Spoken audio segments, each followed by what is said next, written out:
You all excited? Please let me introduce, over there, Nikki and her owl, Fraggle. Thank you for having me. And Fraggle. Right, this is Fraggle. She's a barn owl. She's only 18 weeks old at the moment, although she is fully grown. She is what they'd class as adult, but she's actually going through teenage strops at the moment and being a bit of a pain in the bum at home. I've had her since she was 4 weeks old. She was captive bred, so she can never be released into the wild. And I've got her just as a pet. I do take her to schools and things if I'm asked, just because I enjoy doing it. I had my first barn owl when I was 18 years old, and I've worked with a rescue, so I used to hand rear all their barn owls, so I've probably hand reared about 30 barn owls now. So they are my absolute favourites. I've also had a tawny owl, European eagle owls, and a common buzzard as well. Fraggle has got massively sharp claws, massively sharp talons. She scratches my hands regularly. She jumped on my face the other day accidentally trying to get on my head and scratched on my face. Her talons are obviously for being able to catch prey, and she'd sit on a fence post in the field and she'd listen out for prey at either dusk or dawn, which is their favourite time to hunt. They like low-level lighting, not pitch black. And she'd sit on a post and she'd wait, and she'd use her hearing until she heard a mouse in the field or a field vole or a shrew.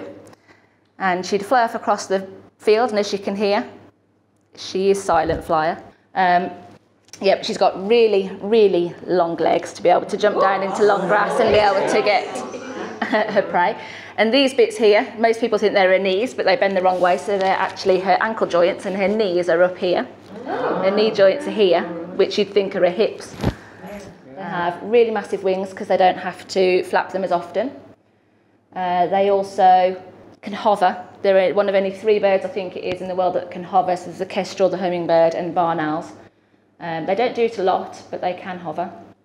They've also got really soft feathers, which help them to fly silently as well. They do have an oil gland at the base of their tail, which they put oil on to waterproof them a little bit, but they don't put a lot of oil on because that clogs their feathers slightly, and they're not quite as silent then. They also, on their leading flight feather here, when I bring her around and you see her, this flight feather here has got little hooks on the edge of it. You can see it's slightly different to the other ones, and that helps to deaden the sound as well when she's flying. Now I can tell she's a girl, although it's not an exact science. It used to be. People used to think if they'd got spots on their chest and down their stomachs that they were a girl. Males are usually a lot whiter. They're usually a lot lighter on their brown feathers. But DNA is now proving that wrong. There are males with spots on them, and there are females who are more white, but it is the general rule of thumb. So although I am 98% sure probably that she is female because her weight is heavier, she's tracking for a female weight-wise, there is a very small possibility she's male. So males usually, I think, about 340 grams. Females are about 360 to 380 grams. So they weigh absolutely nothing really. It's all feather. If you look, and no, you don't like it, that is her head. That's how big her head is.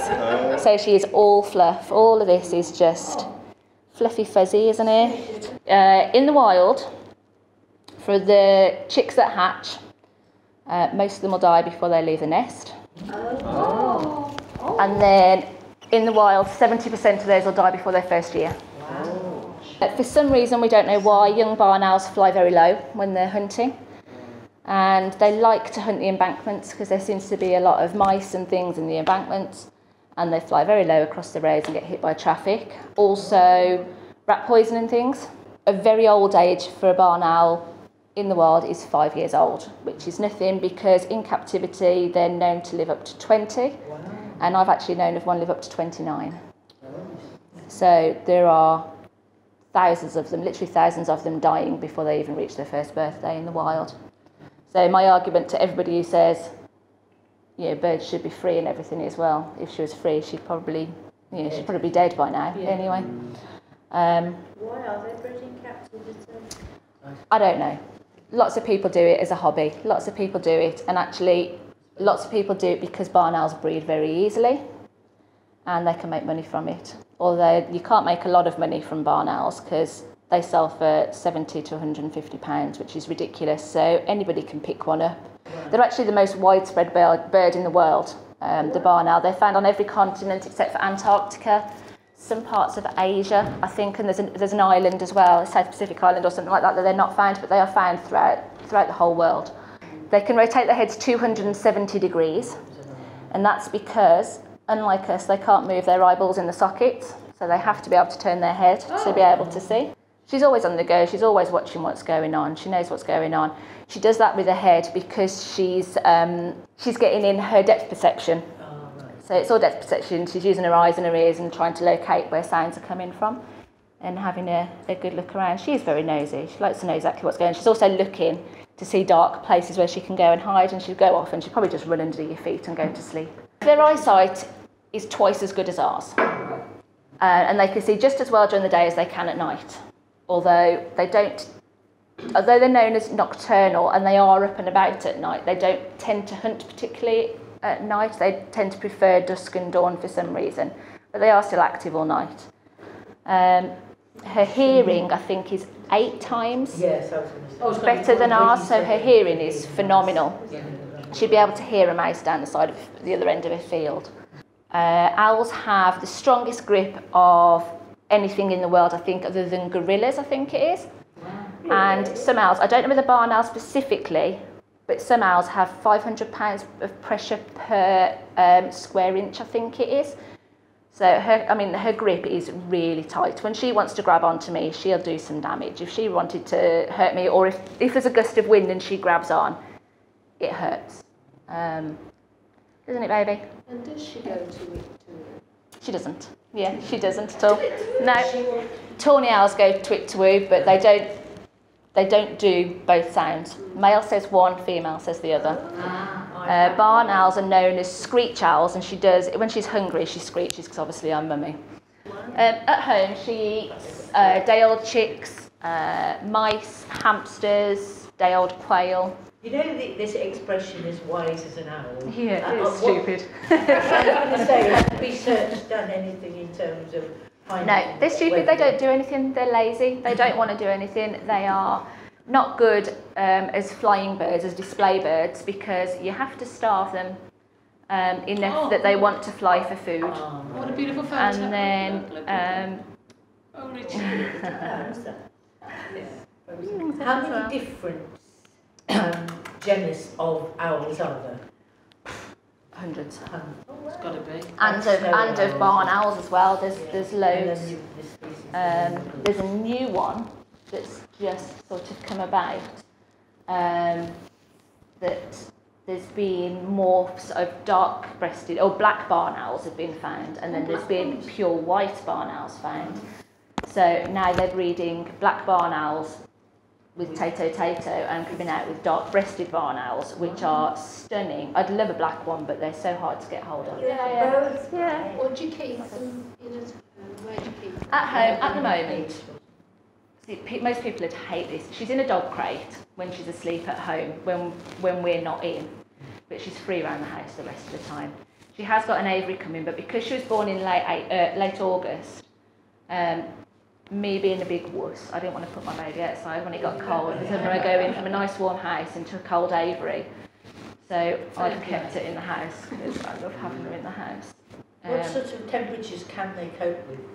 They're okay with cold, it's drafts they're not good with. So they're quite happy in an aviary as long as it's not drafty. People who've got just very open aviaries that are all mesh, that's not good for them. If they've got just slatted wood with gaps, that's not very good. As long as they've got somewhere that they can go that's completely enclosed, they're quite happy. They're quite happy outside and in just a box. They don't just... She'll probably have 2 to 3 chicks a day, depending, or the equivalent in mice. Today she actually hasn't bothered. She'd be screeching at me if she was hungry, and she's not. So I do try and mix it up. I do that with all my animals. I don't feed them the same amount every day, and I don't feed them the same thing every day, and some days they'll go without. Even my dogs go without food one day occasionally. Well, How do you feel? And how does it... she'll What have you got? grab things to kill it, Yeah. and then if it's a mouse and she can fit it down, she'll eat it whole, head first, straight down. If it's a bit bigger, she'll just pin it with her talons and rip bits off with her beak. And she produces pellets. Oh yes, she does produce pellets, yeah. She coughs them up quite regularly. I love it when the kids see it. If I'm in a classroom and she throws up a pellet and all the kids are like, oh, she's pooed. And I'm like, no, it came out a mouse. So you don't have to... There you go, Viv. Oh, there you go. Oh. Well, it's been Viv's birthday today at Breast Friends, and it's been a fantastic evening. We've had the pleasure of having Nikki and her owl Fraggle. Such a wonderful, wonderful barn owl. So tame, actually, to be fair. So it's been a wonderful evening, and I want to thank everybody for their support, and also thank Richard, because yet again, I need that man. Bless his cotton socks, and I think he enjoyed it as well, to be fair. Next evening, it's going to be the Border Dogs from the Border Force, so hopefully you should join us then and see us, because it's all exciting. So thank you very much once again for all, and happy birthday, Viv.